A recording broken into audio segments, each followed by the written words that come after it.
need to be attacking. And again, cutting off potential reinforcements. The Zergling trying to do as much as they can. They're trying to come in. The Zergling needs to be attacking. Oh, but yeah, this army value. And the Zergling, bad control from ExoticShrimp. And ExoticShrimp, though, again, taking down these Stalkers. These Stalkers need to be kiting the Zerglings. I guess they can't kite that well on creep. Another Stalker going down. Oh, staying alive at 9 health. And I think ExoticShrimp, he shouldn't be sending his units one by one, but ooh, he might be able to kill the Stalker, killing the Stalker. And I mean, yeah, now that's just damage. Yeah, even these Broodlings helping to join in on the fight. What are these Broodlings? Okay.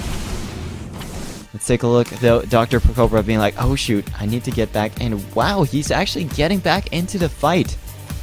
I think he could have done without that all-in, because now he's back at 22 Harvesters. He's back at 22 Harvesters. ExoticShrimp is back at 21 Harvesters.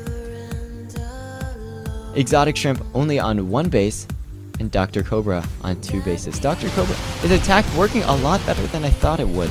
And that's really because ExoticShrimp not as good defense as I thought he could have done. So DrKobra, I mean, that just shows you the power of Chrono Boost. I mean, that Chrono Boost worked very well. Worked extremely well there. But it looks like these Mutalisks are going to run around pretty much unchecked in DrKobra's base, and these Mutalisks, you know, doing quite a bit of damage. I think DrKobra, if he did not move in, that might have been a better option for him.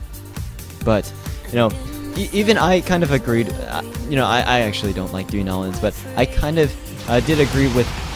I did understand where he was coming from, trying to do that all-in, and you know, ExoticShrimp trying to do as much damage as he can with his Mutalisks. You know, taking out that pylon. Good choice on his part, right? Lessening the supply for DrKobra. However, DrKobra already has quite a few pylons.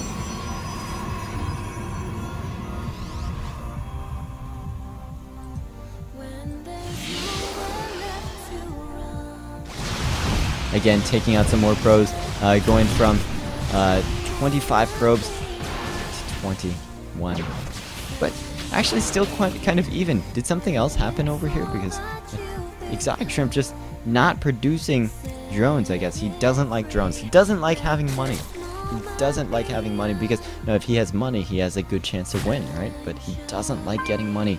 And DrKobra, if he can hold off this harass, like, with the number of drones, I mean, he's constantly losing probes, but he has less overall units lost than red. He actually managed to do a lot of damage to ExoticShrimp, and if he can hold off this Mutalisk harassment, I think DrKobra's set.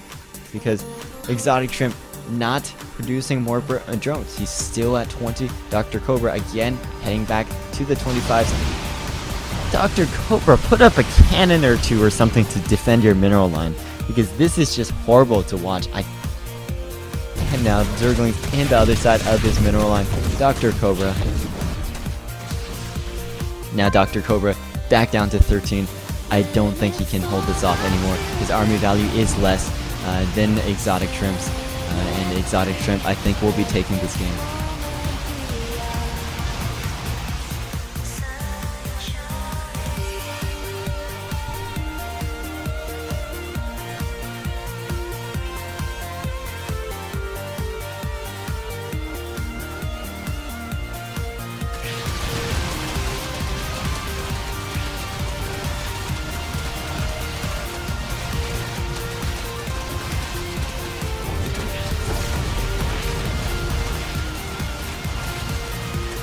Okay, so it looks like another all-in coming from DrKobra, going into ExoticShrimp's base, going for a base race here, and you know, DrKobra, not the bigger army.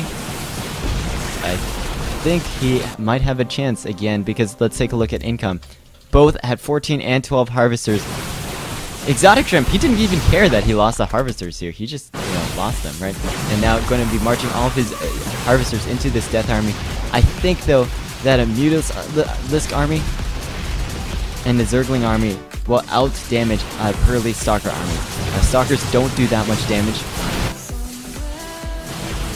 But, yeah, I mean, DrKobra should be focusing his fire on all of these buildings at the same time. These Mutalisks focusing their fire on these pylons. And that's the last pylon for DrKobra. No, this is the last pylon for DrKobra, and game over.